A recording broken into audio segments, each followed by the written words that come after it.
In this episode of Genius Digital Marketing for Bosses, I'm going to be talking about email essentials, specifically what it's going to take for your business to send cold emails to prospects on your perfect customer list and actually get them delivered and then opened and then clicked.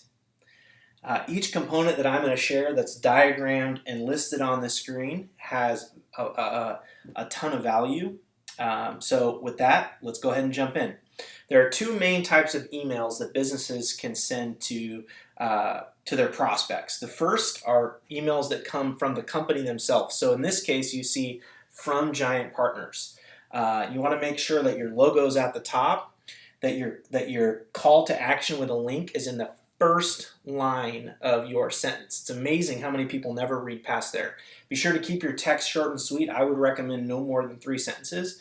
And then you need a super compelling image, or if you can do it, an animated GIF here in the middle, and then directly below it, a button that has a clear and concise call to action. People need to be able to either click a link in the text, click the image, or click the button. You're basically giving them three easy ways to click. The single most important part of email marketing, second to the email actually being delivered and opened, is that you only have one call to action. The worst kind of emails are ones that have 50 different instructions telling you to do all sorts of different things. Make it clear, make it concise. All right. The second type of communication that you're going to want to make sure you send as a business to one of your prospects is a personal email. So in this case, in this diagram, this is from Jeremy. All right, you notice the name is personalized, right? That's that personalization token that makes it so if I'm writing an email to Barbara, it'll say Barbara, comma, and then my message. Similarly, you want to make sure that your call to action with your link is on the top line. It's amazing when you move it down how it gets clicked less and less.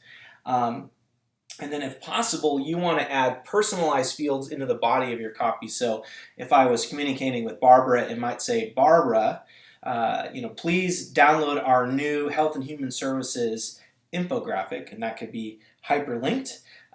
We believe that our services would be a good solution for your Harrison Hospital, right? So you can actually personalize the company name or another field that you have in your database. All right, you want to make sure you include bullets. People tend to get an email and they skim it, and they always look at those bullet points. And then you want to put your call to action in another way. Maybe it's in a little bit subtle, different language at the bottom as well. And then, of course, thank them and have your signature.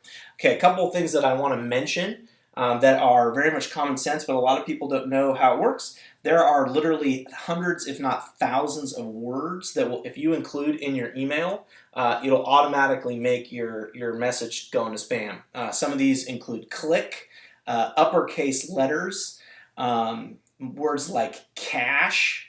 The one that I see people use the most that is like the biggest no-no is a $sign. People do that a lot. You can't do it. You can't include those words. Just Google spam words and you'll find an article and start referencing it. All right.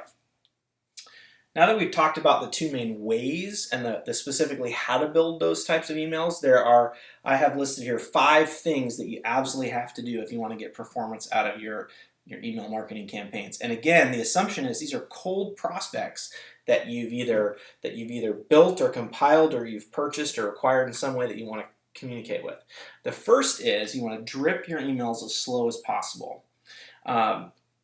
The reason why this is when you send your emails out over the course of minutes, hours, days, weeks, months, the inboxes will actually deliver them at a much higher rate. There are literally 100 different email providers. They all have different sets of rules, but if you drip your emails slower, they tend to get into inboxes much more often, and they go into spam filters much less. All right, the second tip is you always want to send from a warmed email domain. This took me a lot of years to figure out. You absolutely do not want to send emails from your company's primary email address, because what happens is if you're sending enough email, it's only a matter of time before that email is going to get flagged. And when that email gets flagged, it'll actually shut down all the personal email your employees are trying to send to prospects and leads and customers. I've actually had this happen to me once in my career. It was complete and total pandemonium. Thanks a lot, Barracuda, for about 48 hours for about 100 employees. All right. We do a great job of warming up email domains, by the way. If you don't have that, it's a real complicated process. We include that with all of our digital marketing services. All right. Next, you want to make sure you send from a shared IP. Okay, apologies to all the marketing platforms out there. They will all tell you that it's better to send from a unique IP. The reality is that if you can, you want to benefit from the good email sending of lots and lots of people, because what you're actually doing is you're confusing the inboxes and you're not going to go into spam as much. That being said, there's two essential things that you need to make sure you do so that you don't piss off your email providers and get yourself kicked off of those services. If you don't follow these two, you absolutely will get kicked off of MailChimp, Constant Contact, Marketo, HubSpot, all of them. You have the most amount of emails you're going to want to send per month. And again, this is cold emails, is 2 per month. So that's 1 email every couple of weeks. We've actually found that, and this is over the course of about 10 years, literally hundreds of millions of emails sent. If you send cold emails at a higher frequency than once every 2 weeks, you actually get an increase in your opt-out rate, your unsubscribe rate, your direct complaint rate, which makes your future emails perform less and less and less. And 2 weeks is really the sweet spot. And then lastly, you want to make sure that you're always cleaning new cold emails. So however you're getting emails, however you're getting new lists, you want to make sure that you use a service that cleans them. And then I would actually recommend taking that another level and have some type of a third-party system that you send your first wave of email to. Here we call it the Dalton Special. It's a real simple email, and all you're trying to do is introduce individuals to your company and weed out all of the hard bounces that would otherwise hurt your IP addresses, your email sending domain, and the overall health of your campaign. All right, that was a lot. We'd love to help you. We've tried to cram this into a crash course.